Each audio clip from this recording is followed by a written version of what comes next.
श्री शिवाय नमस्तुभ्यम। हर हर महादेव। भगवान भोलेनाथ की कृपा और आशीर्वाद सदा सर्वदा आप और आपके परिवार पर बना रहे। हिंदू पंचांग के अनुसार ज्येष्ठ माह साल का तीसरा महीना होता है और यह महीना तपस्या, सेवा और दान पुण्य का माना गया है। इस माह में सूर्य की तेज किरणें और गर्म हवाएं शरीर को थका देती हैं और जो व्यक्ति इस कठिन समय में संशय रखता है, सेवा करता है और धर्म कर्म करता है, उसे जीवन में कभी भी किसी चीज की कमी नहीं रहती। लेकिन दोस्तों, जिस तरह कुछ कार्य इस माह में पुण्य प्रदान करते हैं, वैसे ही कुछ कार्य ऐसे हैं जो सीधे सीधे माँ लक्ष्मी को रुष्ट कर देते हैं। वैशाख महीने की पूर्णिमा के साथ ज्येष्ठ माह की शुरुआत होती है और मान्यता है कि इन कामों को करने से माँ लक्ष्मी रुष्ट हो जाती है और धन हानि के साथ पैसों की तंगी का सामना भी करना पड़ सकता है। आज की इस वीडियो में हम आपको बताएंगे ज्येष्ठ माह के दौरान ऐसे 11 कौन से काम हैं जो कभी भी नहीं करने चाहिए। उससे पहले एक छोटी सी रिक्वेस्ट आपसे जरूर करेंगे, चैनल पर नए हैं तो चैनल को सब्सक्राइब कीजिए, वीडियो को लाइक कीजिए और कमेंट बॉक्स में जय माँ लक्ष्मी की हाजिरी जरूर लगाते जाइएगा। तो आइए दोस्तों, जानते हैं कि कौन से वो 11 काम हैं जो इस पवित्र महीने में नहीं करने चाहिए। पहला है, बैंगन का सेवन न करें। ज्येष्ठ महीने में बैंगन का सेवन नहीं करना चाहिए और मान्यताओं के अनुसार इस महीने में बैंगन का सेवन करने से संतान को नुकसान पहुंचता है। बैंगन को गर्म और वातवर्धक माना गया है और इस महीने में इसका सेवन संतान सुख और स्वास्थ्य दोनों पर बहुत बुरा असर डाल सकता है। पुराने लोग भी इसे शरीर में वात रोग और गर्मी बढ़ाने वाला मानते हैं, इसीलिए इस महीने में इस सब्जी का सेवन करने से मना किया जाता है। अगला है, ज्येष्ठ पुत्र या पुत्री का विवाह ना करें। इस माह में घर के बड़े बेटे या बेटी का विवाह करना शास्त्रों में वर्जित माना गया है, क्योंकि इससे वैवाहिक जीवन में समस्याएं आती हैं और मां लक्ष्मी की कृपा रुक सकती है। आपने भी अपने घर में बड़े बुजुर्गों से कभी ना कभी सुना होगा कि ज्येष्ठ महीने में घर के बड़े लड़के या लड़की का विवाह नहीं करना चाहिए। सदियों से मान्यता चली आ रही है, जिसे सनातन धर्म के लोग आज भी निभाते हैं। लेकिन अगर वर वधु में से कोई भी एक भी ज्येष्ठ है तो विवाह करने में दोष नहीं लगता है। अगला है, मसालेदार और गरिष्ठ भोजन से बचें। ज्येष्ठ के महीने में मसालेदार चीज का सेवन नहीं करना चाहिए। इस माह में लहसुन और राई जैसी गर्म चीजों से भी दूर रहना चाहिए। तेज मसाले, तली भुनी चीजें इस गर्मी में शरीर को नुकसान पहुंचाती है, क्योंकि ऐसा खाना आत्मिक शुद्धि में बाधक होता है। धार्मिक दृष्टि से भी ये वस्तुएं वर्जित मानी गई हैं, क्योंकि शरीर में गर्मी और क्रोध दोनों को बढ़ाती हैं। अगला है कि दिन में कभी ना सोएं। ज्येष्ठ माह में दिन के समय सोने से शरीर में आलस आता है और मां लक्ष्मी आपसे दूरी बना लेती है। धार्मिक मान्यता के अनुसार ज्येष्ठ मास में दिन के समय में सोने से शरीर में आलस्य बढ़ता है और मन में नकारात्मकता घर करने लगती है और व्यक्ति की सत्कर्मों में रुचि कम हो जाती है। मां लक्ष्मी परिश्रम और जागरूकता की देवी है और वे उसी घर में वास करती हैं जहां लोग सक्रिय, अनुशासित और संयमी होते हैं। दिन में सोने वाला व्यक्ति आलसी, प्रमादी और अवसर चूकने वाला बन जाता है, जिससे मां लक्ष्मी का आशीर्वाद उससे दूर हो जाता है। ज्येष्ठ के महीने में सूर्य अपनी तेजता से पूरी पृथ्वी को तपाते हैं। ऐसे में एक घूंट ठंडा पानी किसी के लिए जीवन दान बन सकता है और इस समय जलदान को सबसे बड़ा दान कहा गया है। माना जाता है कि जो व्यक्ति इस महीने में दूसरों की प्यास बुझाता है, उसके जीवन में कभी धन, सुख और शांति की कमी नहीं होती। ऐसे समय में अगर कोई प्यासा व्यक्ति आपसे पानी मांगता है और आपके पास पानी होते हुए भी आप मना कर देते हैं, तो समझ लीजिए आपने सिर्फ एक इंसान को नहीं ठुकराया, बल्कि आपने मां लक्ष्मी को नाराज कर दिया है। शाम के समय घर में मां लक्ष्मी का आगमन होता है। अगर इस समय झाड़ू लगाई जाती है तो धन, सुख और सौभाग्य तीनों का बाहर जाना तय होता है। झाड़ू लगाने का सही समय है सुबह सूर्योदय से पहले या ठीक बाद में। यदि अत्यधिक आवश्यकता हो तो शाम ढलने से पहले झाड़ू लगा सकते हैं, लेकिन सूर्यास्त के बाद नहीं।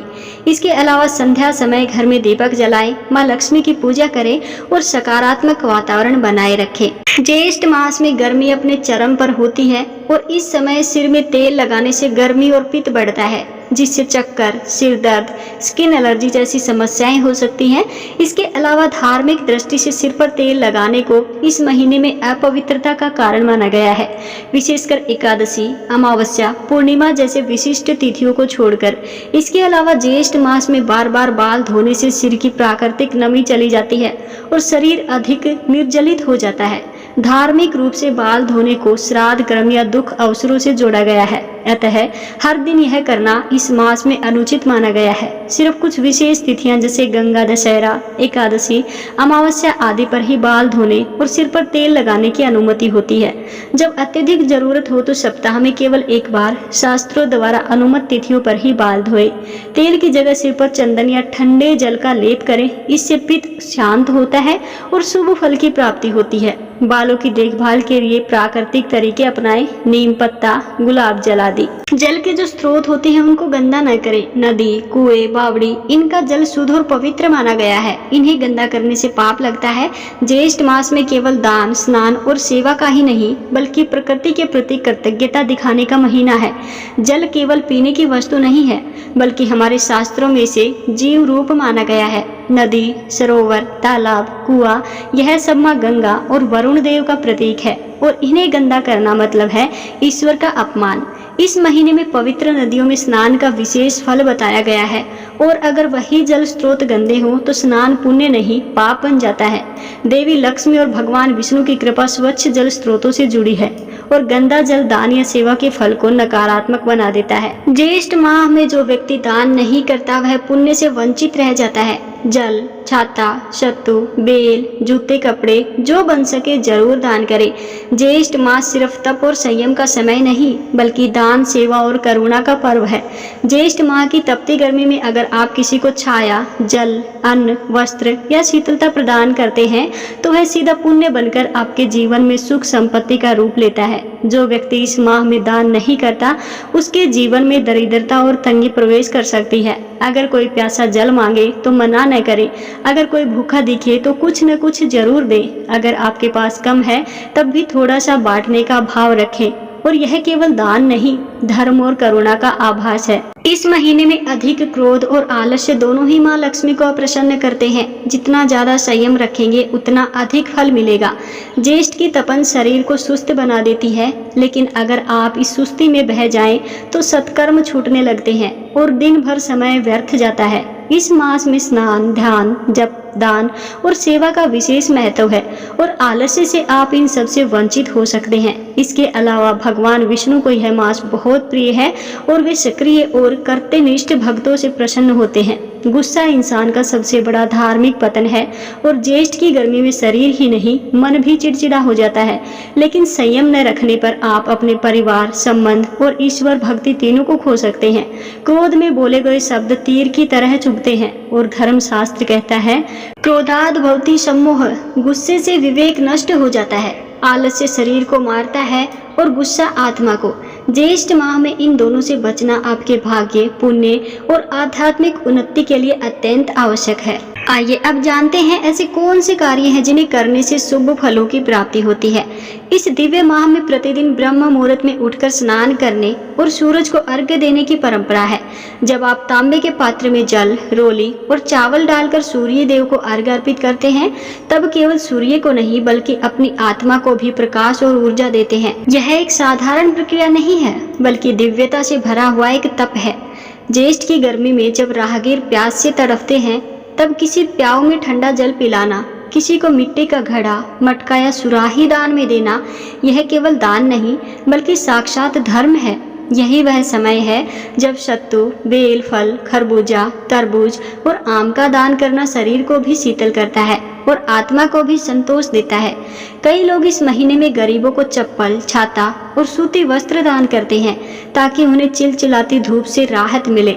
मान्यता है कि इस प्रकार का दान आपकी अग्नि से भरी जिंदगी में भी शांति और ठंडक लाता है।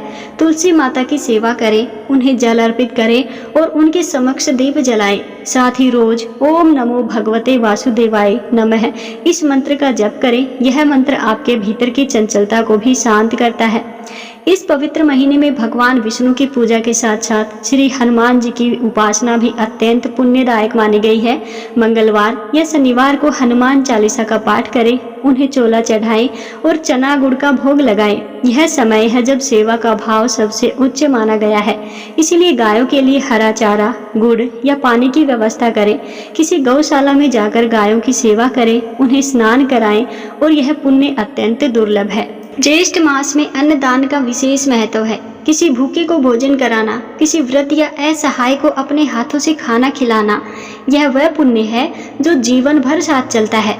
हो सके तो इस मास में दिन में केवल एक बार भोजन करने का संकल्प लें, क्योंकि यह आपके शरीर को संतुलित और मन को स्थिर करता है। आप भगवान विष्णु और शिव को चंदन का लेप, बेलपत्र और माखन मिश्री का भोग भी अर्पित करें। इनकी पूजा से जीवन में मधुरता आती है और मन प्रसन्न रहता है।